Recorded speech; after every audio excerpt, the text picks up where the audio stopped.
Entonces, ¿qué plantea para cerrar un poco con Marx? Para Marx dice, bueno, la burguesía, después del establecimiento de la gran industria y del mercado universal, conquistó finalmente la hegemonía exclusiva del poder político en el Estado representativo moderno, ¿no? Y dice, el gobierno del Estado moderno no es más que una junta que administra los negocios comunes de toda la clase burguesa. Esto que ustedes recuperaron de O'Donnell, ¿no? Fíjense que esta concepción de que el Estado no es un tercero, ¿no?, que interviene, sino que es parte, es el actor que sostiene y que permite la reproducción de esta sociedad capitalista, de este modo de producción capitalista, ¿no? Por eso decimos Estado capitalista, ¿no?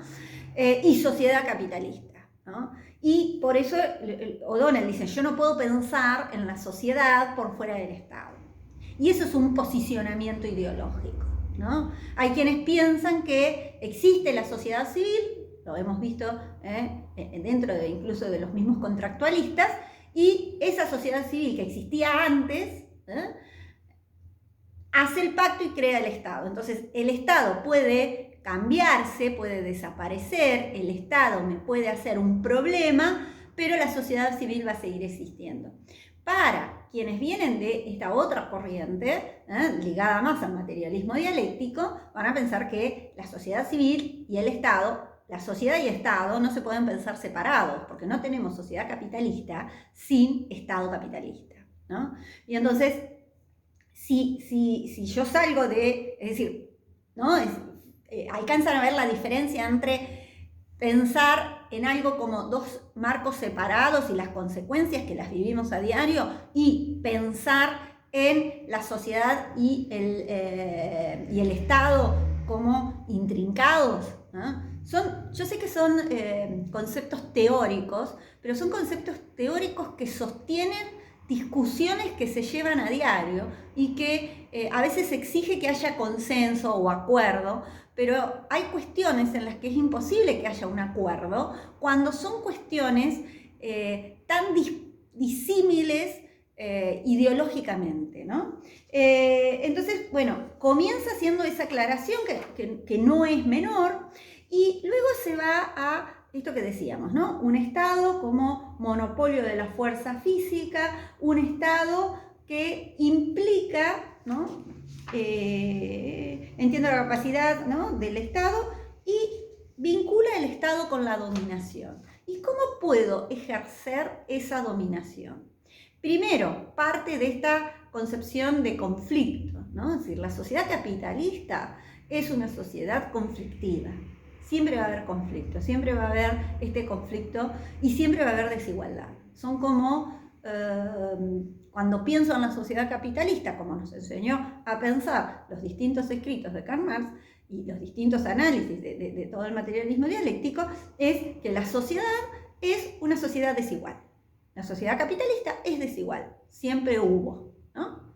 El tema que son las discusiones que se tienen ahora y que se tuvieron en las políticas de Estado benefactor, que cuando esas políticas se llevaron a cabo en países de América Latina, desde Europa se las llamó populismo, pero son políticas que lo que buscan es no tensar la cuerda, decíamos, de la desigualdad, achicar un poco esa desigualdad. Pero siempre que estamos dentro del Estado capitalista, estamos en sociedades desiguales, ¿no? Y esa desigualdad se puede sostener, esa relación de desigualdad implica asimetría, y lo que es desigual, lo que es asimétrico, implica conflicto.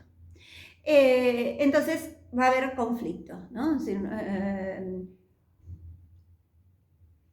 frente a un Durkheim, que yo ahí les voy a dejar un textito, soy de Durkheim, porque bueno, quienes vienen de las ciencias de la educación exigen que leamos a Durkheim y que trabajemos a Durkheim, por el rol que le da a la educación dentro del Estado, pero el tema es cómo estudio la sociedad. Si la estudio a la sociedad, y quienes venimos del materialismo dialéctico, desde el conflicto por esta misma situación, o quienes, desde otra visión de la sociología, pensaron en buscar el orden, que sería buscar modos de organizar la sociedad en donde se pueda sostener un orden social. Y el orden social que se buscaba, siempre la idea del orden hay que ponerla en cuestión, diríamos nosotros, ¿no? Porque ¿el orden para quién? Mantener el orden, mantener un orden social, beneficia siempre al dominante, ¿no? Al que está dentro de esa relación asimétrica. En una relación asimétrica, mantener un orden es mantener la dominación, ¿no? Entonces, por eso es que solemos no detenernos mucho en Durkheim. Pero igual, para calmar las sensaciones, les voy a dejar un texto. Una breve síntesis, nada más. Bien, entonces, acá estaba mirando el texto, hablábamos de la relación, lo relacional, de la dominación. Toda dominación es de relación, todo ejercicio de poder es a partir de la dominación, y esa dominación se ejerce a partir de dos maneras. O te convenzo de que me tenés que obedecer y logro el consenso, y vamos a ver, porque acá aparece la educación como un organismo, como una institución que lleva ese convencimiento, o si no te logro convencer, me voy a la coacción, ¿no? Es decir, me voy al ejercicio de la fuerza. Importante estos dos modos para comprender la dominación, porque el ejercicio de la fuerza, ¿se acuerdan que hablábamos de los contractualistas? Lo tiene el Estado, ¿no? No andamos todos armados, no podemos andar todos armados, sino que deponemos las armas para que el Estado tenga ese monopolio. Entonces, volvemos a esto. El Estado que administra los negocios de la burguesía, ¿no? El Estado no es un tercero ausente, sino para todos aquellos liberales que quieren que el Estado desaparezca, habría que decirles, si no tenés Estado, la propiedad privada no te la pueden proteger. ¿Quién te la va a proteger a la propiedad privada? ¿No? Y sin ir más lejos, ¿quién te hace el camino para llegar a tu propiedad privada? ¿Quién paga con los impuestos? Y lo hacen los mismos habitantes. Entonces, verán que no soy liberal.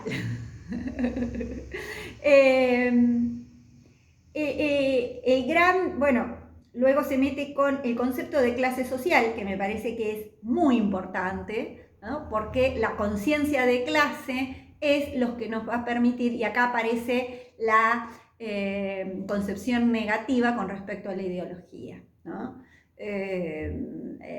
La falsa conciencia, diríamos, ¿no? El no tener conciencia de clase. Y se da mucho en ciertos aspectos y en ciertos lugares, en ciertas profesiones, ¿no? Quienes piensan que hay una diferencia entre, qué sé yo, quien no lo ha visto, entre un profesional, entre un médico que se considera profesional de la salud en un hospital y el administrativo, que el mismo profesional lo considera un empleado, ¿no? Y lo considera como menor rango. O en la misma administración pública, por otras cuestiones, uno ha visto el ingeniero frente al chofer, ¿no? Entonces, como que se cree que es distinto el ingeniero frente al chofer, cuando en realidad los dos son empleados. Y son proletarios, porque no son dueños de la fuerza de los modos de los medios de producción, ¿no? Esa ausencia de conciencia de clase esa falsa conciencia de clase, es lo que va en contra y es lo que permite sostener esta reproducción de la sociedad capitalista, una de las cuantas y de las tantísimas situaciones.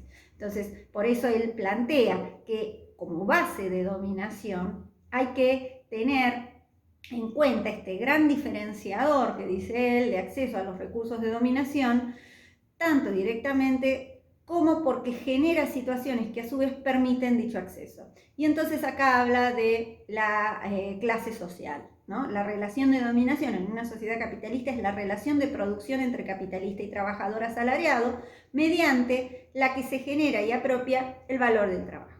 Este es el corazón de la sociedad civil, su gran principio de contradictorio ordenamiento.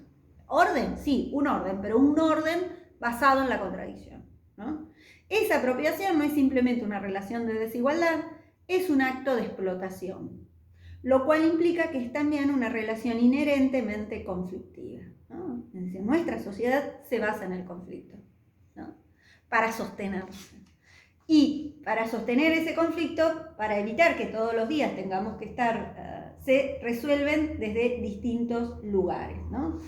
El otro apartado, aspectos y sujetos sociales concretos, el texto de O'Donnell está pensando en este Estado y en esta relación entre la sociedad y el Estado en el siglo XX, ¿no? En la segunda mitad del siglo XX, ¿no? Entonces, esta idea que dice, no solo implica que hay un trabajador desposeído de los medios de producción, lo es también que el capitalista está desposeído de los medios de coacción, ¿no? Porque el capitalista no anda, bueno, uno ha visto algunas cosas en algunas fábricas y demás, pero el capitalista no puede, el dueño de la fábrica no puede tener su propio ejército, ¿no? Sigo en el próximo.